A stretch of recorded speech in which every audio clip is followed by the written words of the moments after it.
Eto, malaki siguro ito. Mukhang matibay ang sapot eh. Pag ganito, mga lodi, susundan nyo lang yung sapot paibaba para makita nyo yung gagamba. Yun, eto, paibaba yung sapot. Sundan lang natin.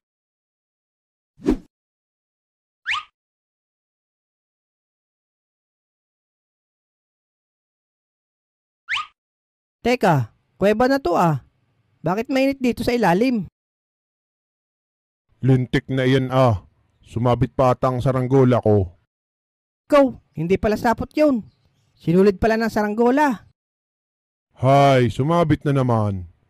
Maka-order na nga lang online ulit. Hala, delikado rito. Balik pataas.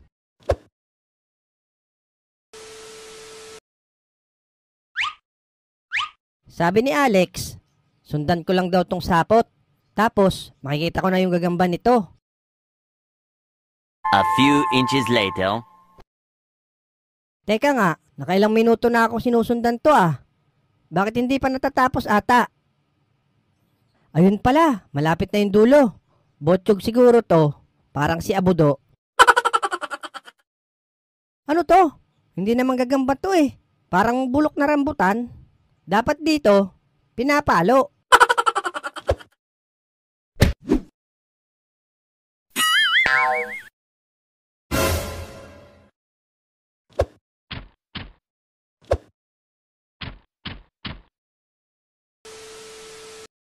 A few inches later. Takbo na!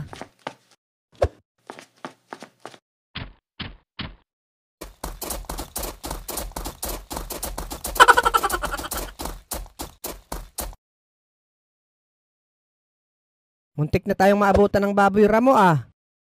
Oo nga eh. Ano bang ginawa mo doon, kulot? At hinabol ka nun? Eh, itlog pala yung pinalo ko. Kala ko, bulok na rambutan eh. O siya, tara na at paglabanin na natin yung mga gagamba natin.